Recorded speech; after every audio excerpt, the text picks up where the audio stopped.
Heyo, we are live and on the air. This is Omnidog from Omnidog's Vault, here live on Omnibroslive on a Thursday night with my special guest host. Well, he's not a guest, he's my co-host, Omar.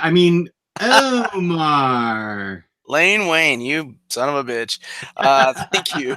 Thank you. I don't know about special either. I'm just a guy that shows up here on the internet. Dude, you're special to me. Oh, much love to you. Missed you yesterday, man, when we were talking to Fabian Niciesa. I know. He was busting my balls. The guy is hilarious. I'm so sorry I missed that. There's a reason why he is the voice of Deadpool. Guy is amazing. I'm super sorry I missed that, but I'm glad it was such a successful episode. Oh yeah, we had a lot of fun, man. The guy was great. Amazing memory. Like I've never, it's for somebody that has written so much and done so much in the industry, he is able to remember every amount of detail and what year and stuff like that. It's crazy. That sounds like you. Yeah, maybe. He's from Argentina. I'm from Peru. Same neck of the woods, you know. But anyway, this episode is brought to you by InStock Trades. Jess, why don't you tell us a little bit about that place? InStockTrades.com, where you can get up to 50% off your collected editions. Loyalty discounts add 2% to that. Every quarter, there's an Omniboslive discount code. Over $50 in the United States gets you free shipping. Fabulous service, fabulous packaging. That's InStockTrades.com. And this week, starting 2 days ago, Tuesday, the 6th. What's today? The 6th. So starting on the 4th of September, going to the 11th at 2:59 p.m., Gem and the Holograms special edition, special deluxe edition, is 50% off at InStock Trades, courtesy of Fangirlz Assemble. It's a special deal they've got going with IST, and I broke down and bought it because it's Kelly Thompson, and it was 50% off, and I like to support the fangirls, and I believe, did you get it too? Of course I did. I'm a weak-ass bitch, just like you. Whoa, wait a sec. I didn't go that far. So there's 3 things that I got it because, I'm sorry, 4. Number 1, is that a Bell mug? What? Is that your daughter's? It is Bell. No, it's not my daughter's. It's mine. Number 1. On the other side, it's hard to be a beauty when mornings are a beast. Cute. That is you, Jess. That's totally me. So number 1, I'm Fangirls suggested it, so it's 50% off this week. The big things, I had a mad crush on one of the Misfits growing up. Those are the bad girls on Gem and the Holograms. I don't even know if they're in the damn book, but Kelly Thompson is writing it, so that's number 3. And number 4, Sophie Turner is on art, and she grew to be one of my favorite artists. She did the art on Glory, and she did the art on a lot of the Ninja Turtles IDW stuff. So amazing artist. So I'm looking forward to it. You know, in $25, I was like, shit, I'm already spending $100. Might as well spend some more because I'm an idiot. But anyway. InStockTrades.com. All right, my brother. What is this episode about? So here's the thing, right? Yeah. On this episode, I have to cut out at 9 so I can start my show at 9:15 because that's how I roll like a damn idiot. Okay, we'll cut this show right at 9. We will stop. All right, I'll remind you. So what are we talking about today? Tonight we're talking about the number 1 question we always get asked, and that is, who are our favorite writer-artist teams? This is a great question. I love this question. Who submitted this question? I think, was it Tyler? I think you had copied and pasted a bunch of questions. Oh, and answers. Yeah. Oh, shoot. I forget now. Yeah, whoever it was, thank you so much. Yeah, no, it's somebody that we're good friends with, and I wrote it down, and wait, I think it was Josh. Can't think of his last name. Josh can't think of his last name. Yeah, all right, well, thank you, Josh. Thank you so much, because this is an excellent question. And I think about this because what springs to mind are, of course, to me, the holy golden years of X-Men, right? A lot of people would say probably Stanley and Kirby, but there's a lot of controversy behind that. What really was the artist and who was much of the plotter and scripter. Right. Um, but to me, the golden, like what I like to call the golden age or the prime years of X-Men are with Chris Claremont, John Byrne, and Terry Austin. That was like the holy trinity. Of course, Jim Shooter and Louis Simonson, or was it Anna Shetty at the time, had something to do with that. And, this was the Dark Phoenix saga, oh my God, Days of Future Past, Kitty Alone at the Mansion, the X-Men Are Dead, Magneto's Return. I mean, just so much amazing, epic storylines at the time. The introduction of Alpha Flight, a bunch of Canadian superheroes that John Byrne would eventually write in their own comic book. And to me, that was such a great time to be an X-Men reader. I love Dave Cockrum. I love the designs that he did. Nightcrawler is one of my favorite visually, like, pleasing characters. Like, he looks amazing, even though he was supposed to be in Legion of Superheroes, I think. But Cockrum's designs were great, but not to undermine him, but man, John Byrne stuff on X-Men was just a game changer for that title. Then Cockrum returned, Paul Smith, later on John Romita Jr., Mark Silvestri, of course. And then we had what I also called the other prime time, and that was Chris Claremont, Jim Lee, and Scott Williams. And that was, so Jim Lee came in to do just a fill-in issue of 248. He had done like Alpha Flight, and then he came back to do a 3-issue arc called Acts of Vengeance, which is where the controversial, now for some reason controversial, Psylocke turns Asian into a badass, sexy fucking assassin. And then he did those 3 issues, and then he became the ongoing monthly penciler on that title as of 268, and that's with the classic cover of Captain America, Wolverine, and Black Widow. It was a flashback issue. By the time 272, 273 were coming out, Jim Lee was a co-plotter. Like the whole Savage Land stuff, the attack on Muir Island, the return of the Shadow King, X-Men 1, 2, and 3, the #1 best-selling comic book of all time. Jim Lee was a co-plotter, and Scott Williams was an amazing inker to finish his art. So to me, those were the 2 biggest times on X-Men, and that happens to be Chris Claremont, but also those particular artists. That was if I had a dream team to come back to do a comic book, it would be Uncanny X-Men by Chris Claremont. I would almost say John Byrne over Jim Lee. I know it's crazy, and Terry. That's crazy on inking it. Throw in Louis Simonson as the editor. What about you, man? Where are you at? Is that your only one, or do you have more? No, I've got more, but I wanted to give you a chance. Good. Well, it's already been said in the chat, so I'll address it. And my current favorite writer artist is I'm having trouble. Brubaker, Shawn Phillips, Fade Out, Incognito, Fatale. I think they did Criminal too.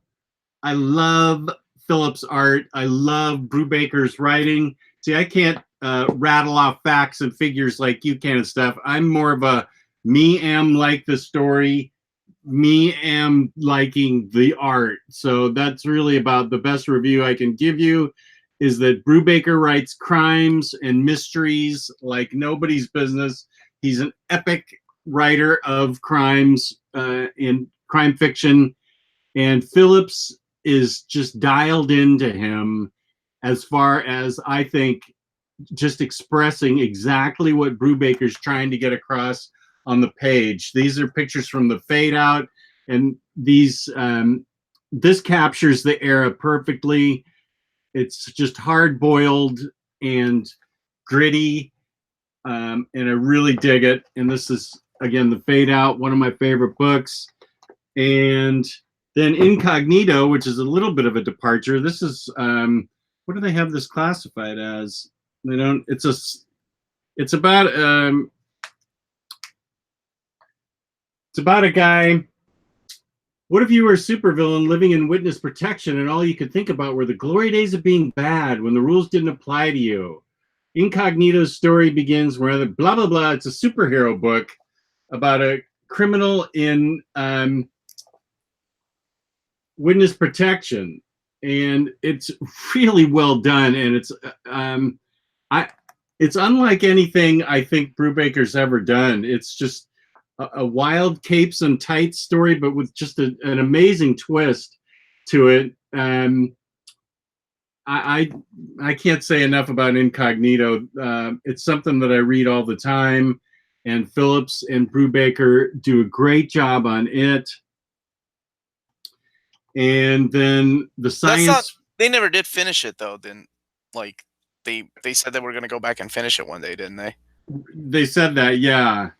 I'm a huge fan. That's a good combo. I like that combo. I'm a huge here's fan a really good. I love this right here in the back. And then he does crime, he does superheroes. Then he can also whip up some science fiction, a little bit of science fiction Cthulhu, if I'm saying that name right. You try it. How do you say Cthulhu? Do you know who I'm talking about? Cthulhu? Cthulhu, yeah. Yeah, I'm sure. Where the fuck is Peter M? John P. John P. Psycho Cleveland. Where the hell are you at so you can correct me? Psycho Cleveland. How do you say Cthulhu? Anyway, it's an amazing science fiction. I got to read this again. I may just crack this open again this weekend because it's got this this science fiction-y monsters in it that you don't see coming at all. And of course, I've ruined it for you if you didn't see it coming. And Fatale is really different, but it's different enough that it's still believable. Wait, why am I blocking on that writer's name who came up with Cthulhu? Who is that? The famous shit, I've been on mute. H.P. Lovecraft. H.P. Lovecraft, right. It's got overtones of H.P. Lovecraft in it. And I just, I love Fatale. It's 2 volumes, and I dig everything about it. I think that Phillips and Brubaker work as one. Whatever Brubaker puts across, Shawn Phillips must get it immediately because it just flows seamlessly. I love the ability of Brubaker and Phillips to go to crime, to superheroes, to science fiction, and then back again. And now they're working on, what are they working on? Kill or Be Killed? Is that by Shawn Phillips too? Yeah, Kill or Be Killed. Yeah, I think that should get a hardcover because I think it's just wrapping up soon, or if right, it's not wrapped up already. No, I stopped reading it after the first trade because I was convinced it was going to get an oversized hardcover, and I wanted to wait for it. Oh yeah, I still believe that. You know it's coming. So my next pick. This is an obvious choice, and of course the chat has already called this. This is Jeph Loeb and Tim Sell. I saw that you were showing art, so I might as well go get something. This is the Long Halloween, the what's it called, the Absolute, and guess what? You can get the Omnibus at 50% off. The Batman Tim Sell and Jeph Loeb book. This is, no pun intended, absolutely one of my favorite stories. I love the Long Halloween. Yeah, I love it too. I like Dark Victory and I like Haunted Night, but I think Long Halloween was, you know me, I'm like one of the few people that love Year 2. And I was okay with Year 2. I was okay with this retconning Year 2. I was okay that this took its place. Because this is where do you get off bitching at me about liking Angela Asgard's Assassin, and you're the one that likes Year 2? Have you ever read Year 2? Yeah. Oh, okay. What do you mean have I ever read Year 2? Of course I read Year 2. Calm your titties, man. I didn't know. I just assumed you were bitching at me for the sake of bitching. I've never read Angela. You dropped the hate bomb on my channel about Angela liking Angela. I commented on it and I complimented on your list. And then I said, but Angela, really? I don't know. I've never read it. I can only assume the word. You interrupted me. I had a thing going. Anyway. I'm sorry. They also did Spider-Man Blue. There's no joke behind that. He didn't blow anybody. It's just the name of the book. There's Captain America White, which took years to make. Daredevil Yellow, Hulk Gray, and that's all collected in an that was an omnibus format, wasn't it? The color books. Do you own that one? I have yellow, blue, and gray, and then I Okay. have white, but I don't have an omnibus of them all together. Those are excellent. When these two cats work together, it's just an amazing team. I wish they would do more books than just. And I've always heard. I don't know if this is true. I've always heard a rumor that Tim Sale is colorblind. I don't know how colorblind he is, but apparently, I think maybe it was one of his art books that I read. That the introduction was talking about like how he's actually colorblind. So anyway, those are mine. That's my next pick. Go ahead, old man. Okay. Hey, this is a team that I can only properly show you one book. I will acknowledge the other work, but I'm not going to show it, and that's not because of Emily's mom. It's because the artwork blows now. But Dennis O'Neil and Neil Adams with Dick Giordano penning, doing the inking rather, for Green Lantern, Green Arrow. This was a historic run that was great, and you put it together with the Dennis O'Neil, Neil Adams Batman stuff, and you've got an awesome creative team where you've got writing that was crisp and modern like it hadn't been before, with artwork that was trailblazing and looked like nothing else had ever happened like it before in comics. This was this and his Batman stuff with the introduction of things like Ra's al Ghul and the Lazarus Pit. Dennis O'Neil and Neil Adams were just cranking on all cylinders in the late 60s, early 70s. And I will only acknowledge by holding up this awful book, Neil Adams Batman, because if I could open it and show you the true artwork of how groundbreaking the stuff was back in the 70s, I would. But it's, of course, my famous rant, how it's re-inked, redrawn, recolored, and ridiculous. So I won't show you anything from this book other than to say the originals back when I was a youngster were mind-blowingly good with the Dennis O'Neil writing and the Neil Adams artwork. It's a good choice. That is a really good choice. The Batman, the introduction of Ra's al Ghul, I love all that stuff. The Tales of the Demon. Yeah. That's wonderful stuff. And I was a big fan of Batman the Odyssey. I don't know if you've ever heard of that. This episode's over. There it is. My next pick, my boy. Sadly, this guy's gone. This is Garth Ennis and Steve Dillon. I'm a huge fan of these guys together. Steve Dillon, this is Preacher. Like, look at me not upgrading to the hardcovers or absolutes. Maybe I'm waiting on a sale, but this is the trade. Wonderful, wonderful stories. And when these guys get together, they are awesome. It seems like they feed off of each other. They did the Punisher book together. He did some of the art in The Boys. So it's just, I don't know, match made in heaven. And I really miss this guy's art. To me, Garth Ennis and Steve Dillon, this is like the perfect book for them. Garth Ennis is known for not liking superheroes, even though The Boys is probably as superheroes as close as he gets. Even though Hitman was kind of like a little satire about superheroes, it's still a superhero kind of book.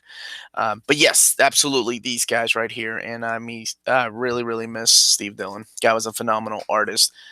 I don't think he really fit that superhero stuff, but this kind of stuff, this was his shit. This was his jam. This is some great, great artwork. So I'm surprised I haven't done the absolutes, because I think there's only 2, right? Are there 2 absolutes? I don't know. I stuck with my deluxe editions. I didn't upgrade. Thought about upgrading to that. All right, what else you got, man? I'm gonna go get my next book. No, okay. I have.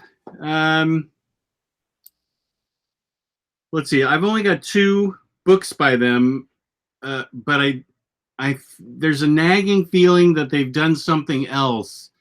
But I just can't think of what it is. So either you and or the chat will correct me, I'm sure, politely. And that I just can't think of what else they've done, and that's Mark Waid and Chris Samney. The first thing I like was I love Mark. Yeah, that's what I got. Daredevil. I love Mark Waid's run in Daredevil, and I love Chris Samney's artwork.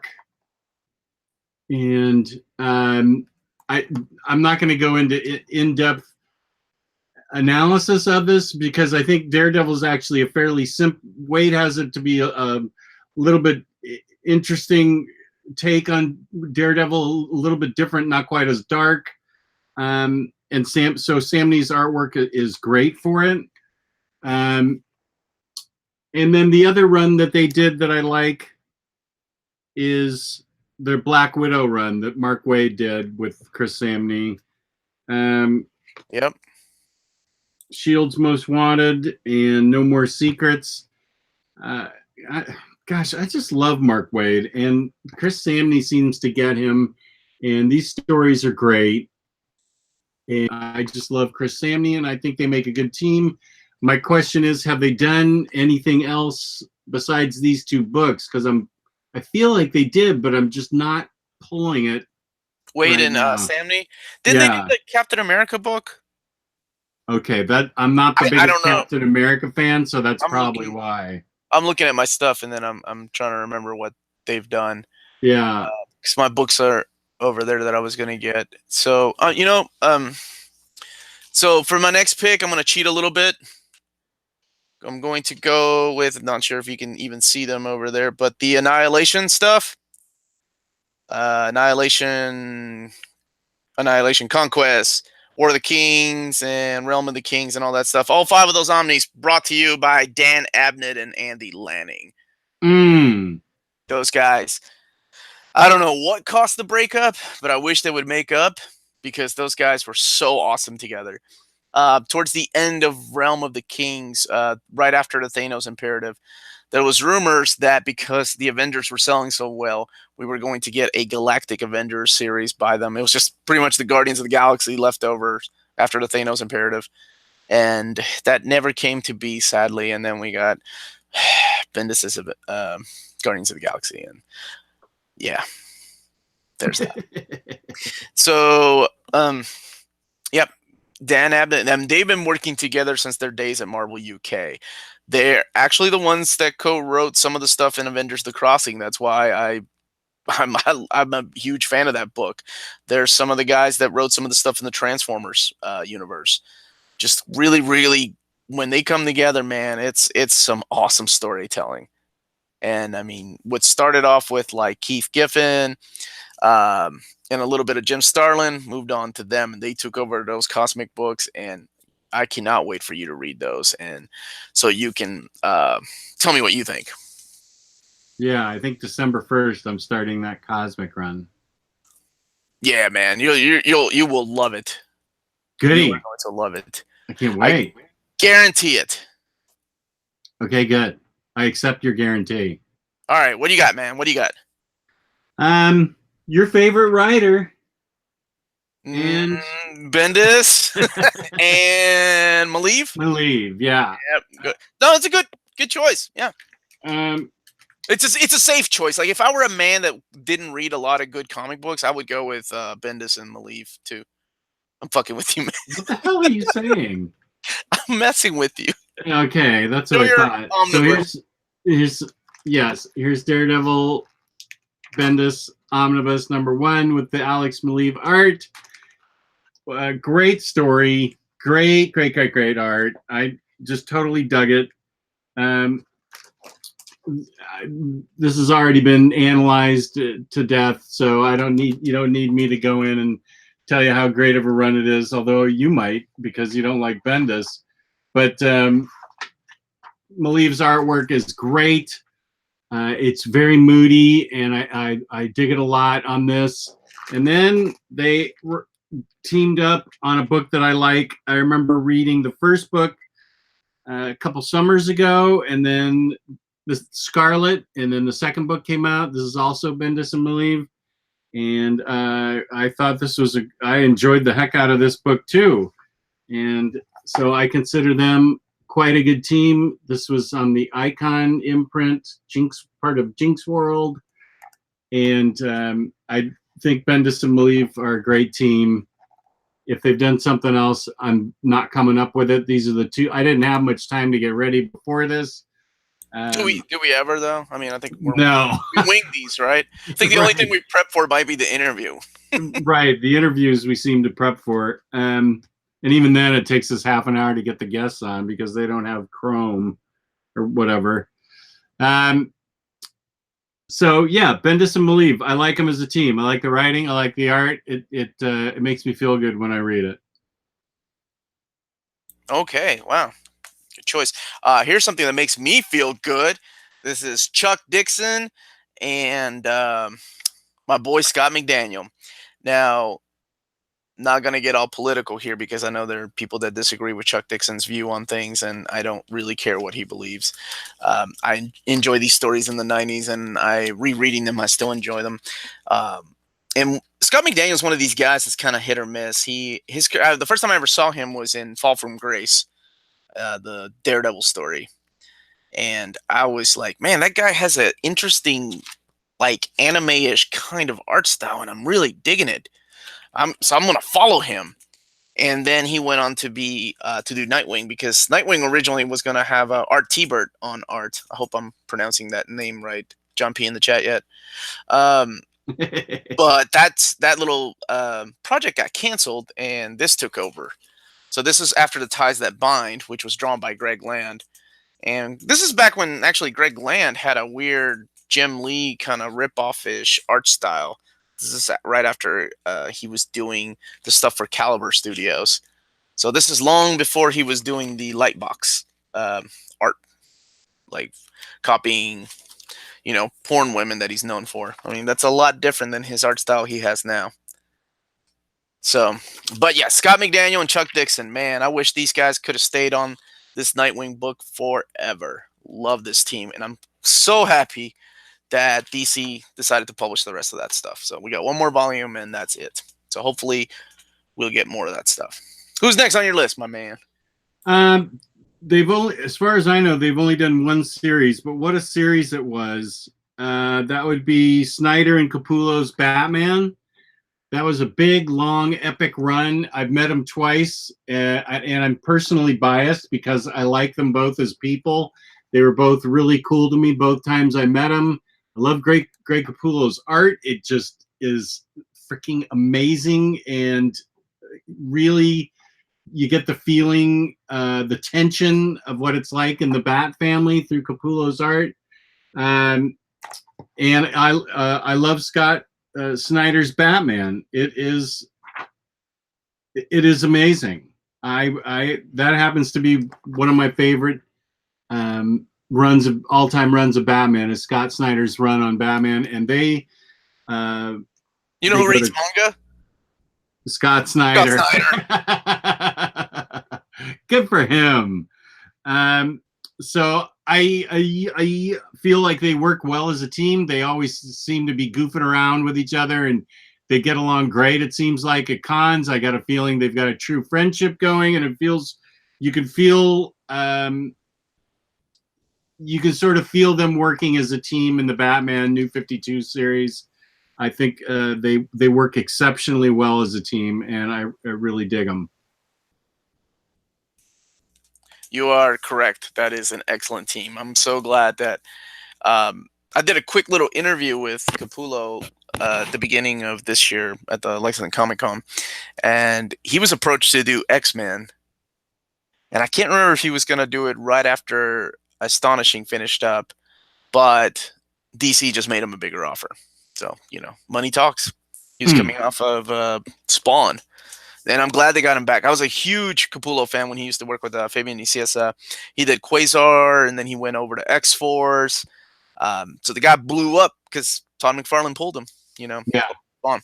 So going back to the glory days of the 90s and a little bit of the early aughts, this is Mark Waid and Mike Wieringo. Rest in peace. I love his cartoonish style, and I thought it fit this book great. This is their run on Flash.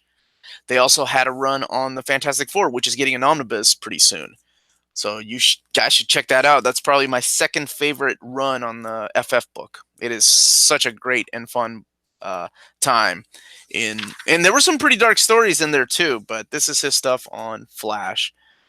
This is actually some of his earlier stuff. The guy didn't really change his style that much, but he kind of perfected it. Obviously he is pretty heavily influenced by anime, like some of these shots and pictures, just the way that he draws his characters, big eyes. So, yeah, this is Michael Ringo. Rest in peace. Guy was a great artist. Him and Mark Waid. Some amazing stuff. You, Mark Waid, and Chris Samney. Mine is Mark Waid and Michael Ringo. Nice. I only have one, and this one's kind of my future pick. They have a book in progress and a book in their back pocket. Future pick, you say? Yes, this is my team of the future. If they decide to keep working together, I think they're going to do really great things. That would be Sarah Vaughn and Jonathan Luna, who did Alex and Ada and are now doing the Jimmy Owens pick, Eternal Empire. I am not a Jonathan Luna hater. I actually love the simplicity of his art. I think it still conveys emotion, and I feel like it's still dynamic. Some people, I guess, may not like it because it's so simple, but I happen to like it. And he's also the scripter, along with Sarah Vaughn, of Alex and Ada and Eternal Empire, which is an ongoing now. I haven't seen it. I'm always their art style seems, or whoever is the artist. I mean, while it looks like really like the colors look like anime, it just seems really, really stiff. Yeah, I can see that as a criticism. I don't know. They just don't look. Yeah, and it's weird for me to say that about a comic book, right? Right. But I get what you're saying. Yeah, if it appeals to you, it appeals to you, and if not, it doesn't. Art's very subjective, so I can see where somebody might think this looks stiff, but yeah, his faces can look stiff. But I happen to like it, and this is an ongoing, so I have a feeling if this is successful, then they will continue together, I'm hoping, because I really dug Alex and Ada, and I'm digging Eternal Empire. So here's to the future writing team of Sarah Vaughn and Jonathan Luna.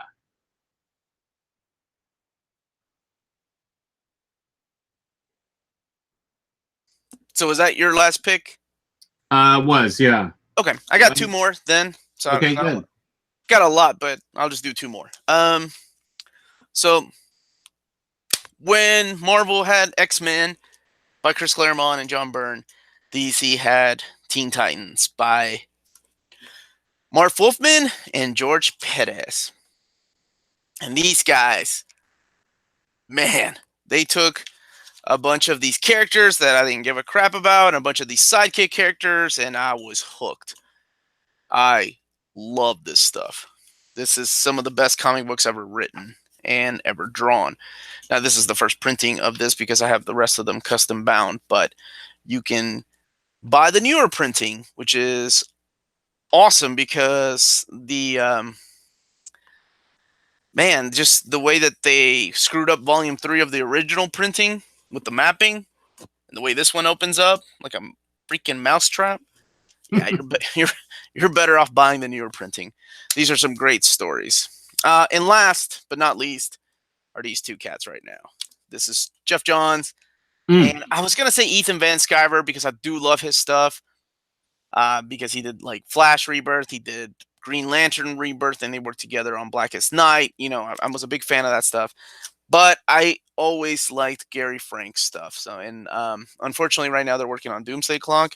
I don't like to talk about Doomsday Clock because it's such a not Geoff Johns story. I don't know. It might pick up, or maybe I'll read better in collected edition. But I am not a big fan of that stuff.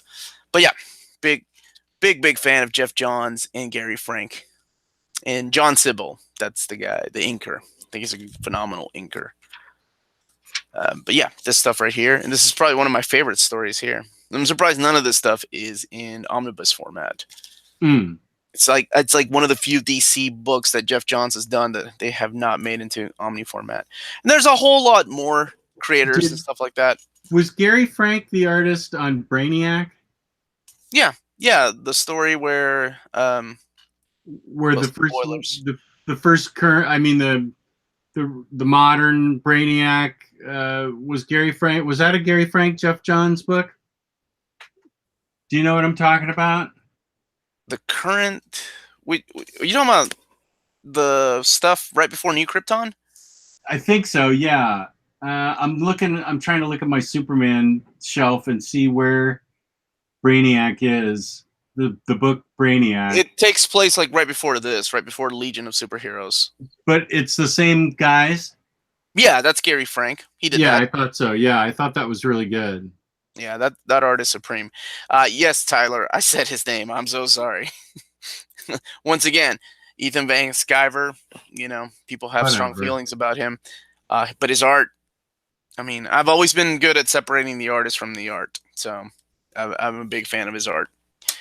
Just like I'm a big fan of Michael Jackson. And that motherfucker went to trial like 85 times. just saying. Might have been the era I grew up in. But those are my top picks. Those are my top picks as far as teams. I guess Fabian Nicias and Ryley Brown, those guys right there killing it because they're having that book released, and then they worked together in Cable and Deadpool, and they came back and worked together in that other Cable and Deadpool miniseries. So yeah, I'm just looking through my library and seeing if there are any other teams that are great. I like Azzarello and Rizzo's stuff. Yes, that's a good choice. Yeah. That's an excellent choice. I like them too, quite a bit. I like, I was going to say Michelini and McFarlane, but honestly, Michelini and Bagley worked better, I think. And Bagley stayed on a lot longer. I mean, there's amazing stuff they did together. Yeah. So I'm just scanning, looking for. You're looking for artists? What about Aaron and the guy that what is his name? He did Thor. Now he's going to be working on Conan. Oh, Ribic? Yeah, I think they're an amazing team. Yeah, I agree with that. Amazing team. Yeah, I agree with that completely.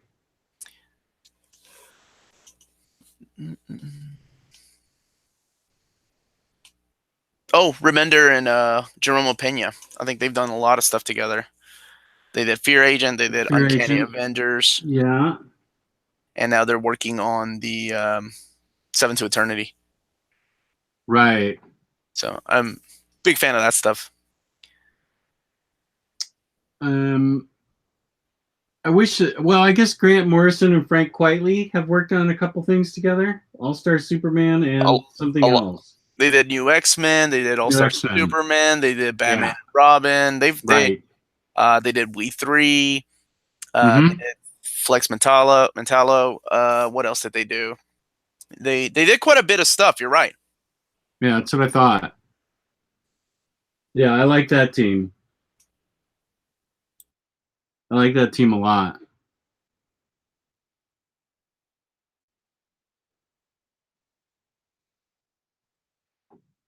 So yeah, this was a good topic, man. And look, holy crap.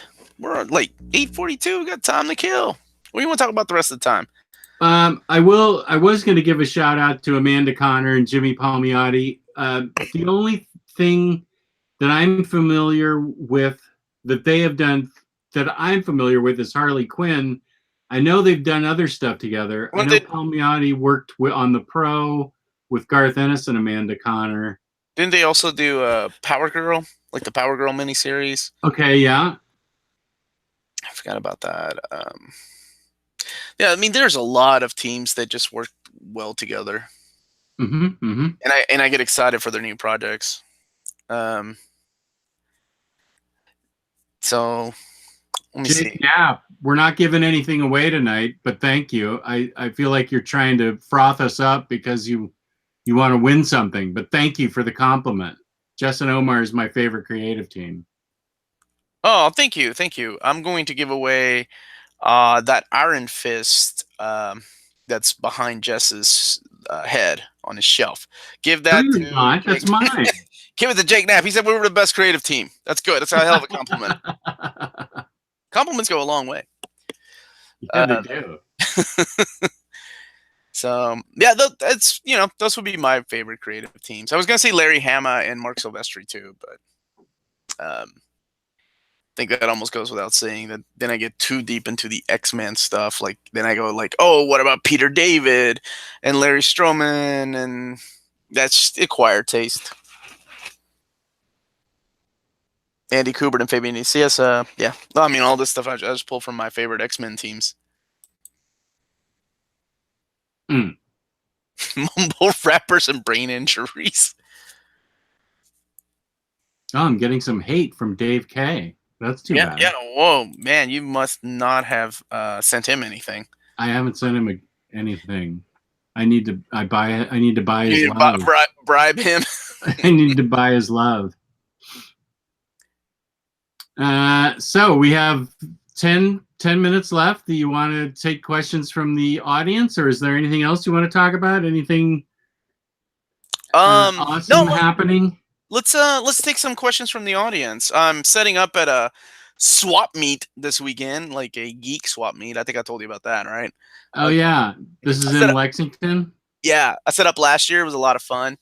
Met some. I like talking to different people, so it's a lot of fun for me to set up and sell. Like some of the old books I have, some old toys, to make room for new shit, So right, and that way I get to meet people. So probably on my channel I'll do a little coverage of that, of what it's like to set up from this side of things, right? Because I've done coverage on the buying side of things. Yeah, let's take some questions, man. Jake, I just started Empire this morning, so yes, I'm reading it right now, but I haven't read enough to give you an opinion yet. But yes, I am reading it. That's the Mark Waid and Barry Kitson book, right? Yeah. Oh, excellent book. Good. Who suggested that? That's an excellent damn book. Jake Forgerelli. Yeah, great choice. He's been asking me to read that for a while, so yeah, I'm gonna finish it this weekend. Starlin and Ron Lamb. Damn, that's a good one, Felix. Okay. Jake Knapp's asking, Omar, on a scale of 1 to 10, how much should I prioritize getting New Warriors Omnibus? I had no idea that book went out of print, honestly, until somebody pointed it out. It's to me, and apparently to Fabian Nicieza, it is my favorite Fabian Nicieza story. I think he said the first 25 issues of that stuff is the proudest thing that he has ever written. I think his run on New Warriors is so amazing. Like, it is probably one of the most underrated and overlooked comic books ever because it came out in the 90s. You've got C-list superheroes that nobody cares about. Nobody cared about back then. And really nobody cares about now. And because of fucking Civil War, a lot of them have become jokes. Like, oh, the New Warriors, they're the jerk-offs that kill those fucking kids in town. Man, that's fucking Mark Miller. Fuck that. Like, on a scale of 1 to 10, I would say a 10. That would be the one omnibus I would be happy to keep on my shelf. But that's my opinion. What the hell do I know? You know a lot. You know what you like. I don't remember how many issues were in Executioner's song because I got called out for that. Is that what you got called? What did you get called out for last night? So last night, Fabian Nicieza was talking to us about Executioner's song, and I think Gabe said it was 12 issues, or one of them said, I think Fabian said it was 12 issues, and I was like, no, I think that was 16, but I was thinking of something else, obviously. So I fucked that up. And Fabian called me out. Oh, okay. It was quite funny. We are making Lexington Comic Con next year the official Omnibus Collectors meetup. Yeah, Maddie and I will be there. And I'm trying to get this guy to come. That'd be fun. Bria said she's coming, and Kristan lives here. So, yeah, that'd be a hell of a clash. Are there more episodes of your One and Done series, Jess? Yes, I'm releasing episode 2 tomorrow, and then that's Friday, and then Sunday I'll release episode 3. Oh, I enjoyed the first one, man. I can't wait to make fun of your choices on the second part. You fucker. That's what I do. What'd you do? Let's see. Oh man, Burt Reynolds passed away today. I heard about that. Yeah. The guy was a character, that's for sure. Who's more powerful as a solo with combo Byrne and Byrne or writer and artist Kirby and Kirby or Byrne and Byrne? Going from my personal taste, I would go with Byrne but I'm sure a lot of the guys would beg to differ with that Kirby is a stronger writer artist. But just based on the things that I like and the time that I grew up, I Byrne all the way. Those first few, oh my god, the experimental issues he did with Alpha Flight, those are amazing. Like the whiteout issue. I know this is so stupid. Snowblind, that's what it is. It's where Snowbird, one of the characters, is like goes through a snowstorm and all the panels are white. They're just dialogue for like a few pages, and then the snowstorm clears. Well, a lot of people thought that was lazy. I thought that was really cool. Or the one splash page, like each page was a splash page. I thought that was really wicked. I don't know, Byrne to me. What about you, Jess? What do you think? I actually don't have an opinion on that. I haven't read enough Byrne. I haven't read enough Byrne stuff to be able to compare him to Kirby or say which one I like better. Okay. So I'm gonna have to stay neutral in that one. Neutral. Wow, that's an interesting answer. I just haven't read enough John Byrne to have an opinion. When did you become a politician? I mean, I'm neither for or against guns. I'm kind of somewhere in the middle, you know? Play it safe. I like that. Let's see. Suggestions for a topic for future show. Your favorite DC and Marvel Elseworlds. Alternate timelines, alternate universes. Oh my god, what ifs? Fuck, we could do a whole episode on that. What's going on, Lionheart? Thank you for joining us. Because man, there are so many. Why don't we have a what if omnibus collection? That's what we need. We need to custom bind that shit. I love that stuff.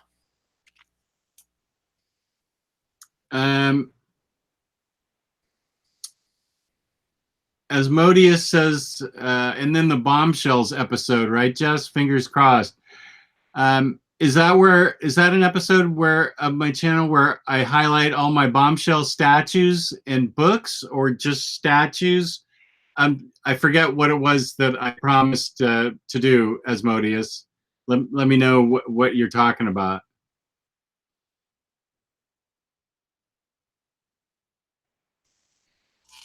Let's see. What if is getting epic collections? I knew that for Jelly, but I just wish they were just big collections of that stuff. I mean, I really feel like Marvel's missing out on that kind of stuff. But what the hell do I know? You know, they need to release Infinity Gauntlet with Hickman's Infinity Omnibus. Because that's going to sell. That won't be at a discounted fucking place. Statues and books. Okay. Yeah, I'll do that. That sounds fun. What's the weirdest question ever asked in chat on an OmniBros episode? It wasn't on an OmniBros episode, but somebody was asking for feet pictures. I don't even know if you should talk about that. Was that in the chat or a comment? Yeah, why don't we get fucking like requests like that? I remember Jess and I had a private conversation like, hey, nobody ask us for stuff like that. It was in the chat. It was in the chat? That's really creepy. That was a Fangirlz thing, right?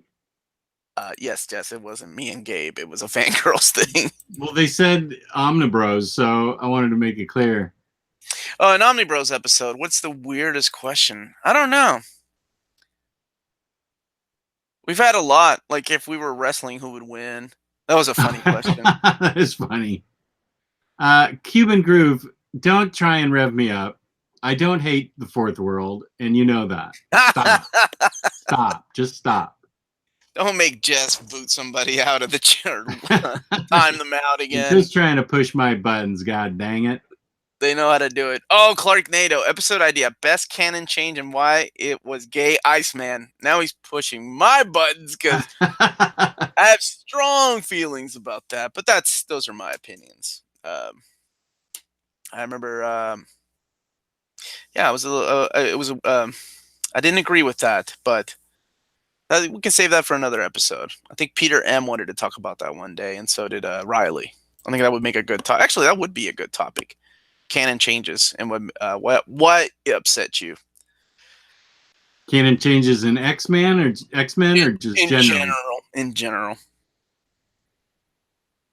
Leighton Watson has a question that I don't know the answer to. Maybe you do. Not Spider Island. I don't know. Definitely not Spider Island. I don't think you could jump blind into Injustice Year 3 either. I think it's very much continuous. I think you have to start with Year 1. Yeah, for Jelly gets it. Byrne Alpha Flight over Avengers. I agree. That stuff he did in Alpha Flight is amazing. Is that book out of print? If it's not, everybody should go get it. Because I'm sure it was discounted.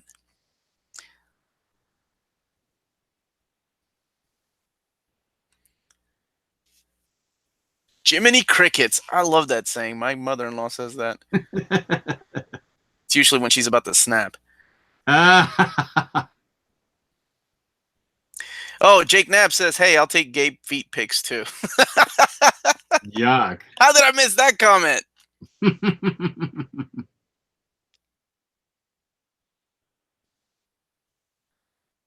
Omar, would anybody from your channel be a guest on OmniBros someday? Well, they've already stolen Maddie. I think we're contracted out. I don't know. One of the ideas we had was having a near mint condition versus OmniBros face-off trivia challenge. I always wanted to do that, and Jess is afraid because then I would play like Wolverine, right? Whose side am I on, Avengers or X-Men? Right? That'd be kind of fun. I think. Jess, you with me? What was you had an issue with it? I can't remember what it was. Say it again. The idea that I had a few months ago, I'm like, we should do a trivia challenge between my channel and OmniBros. And you were like, yeah, I think that's a great idea, but... So nothing really matters what you said before. I don't remember. I don't remember having an objection to it. Maybe it was some kind of technical thing. Maybe it was too many people on a live stream. I can't remember. That might have been it, but I don't remember having a problem with the idea. Let's see. Yeah, we both Paradise Dakes is asking, do we have any custom bind Omnis? Yeah, we both do. We did an episode on Jess's channel on custom bound omnibuses. Yeah, we both have several of them, and you can go to Omnidog's Vault to find the Omar and Jess video on their custom bound books. Oh, I want to stick it to Gabe. I love Gabe. It's a love-hate relationship, like a brother. Can't stand my brother sometimes because they say a lot of stupid shit. But I love them. Jess, can you do a comic review video from your 50s diner setup? A root beer float, roller waitress, and comics. I can do that. I could. I don't know if my wife would dress up as a roller waitress, but I could figure out how I could get my diner booth in on a review that would look cool. That's a good idea, Chase Joe. Is the bet with Louisa still on? My boy Lloyd Wong's asking.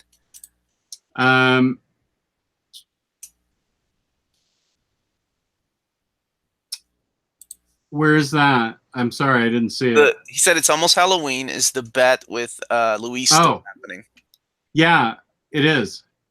But it's dependent on our raising money for comic books for kids. October 1st, we're going to start a fundraiser to try and raise $500 for comic books for kids. The charity that gets comic books into the hands of sick children in hospitals. If we can raise $500, I will eat the peanut butter hamburger, and Luis will dress up full-on makeup and everything as Harley Quinn. No mask, a painted-on mask like Harley has.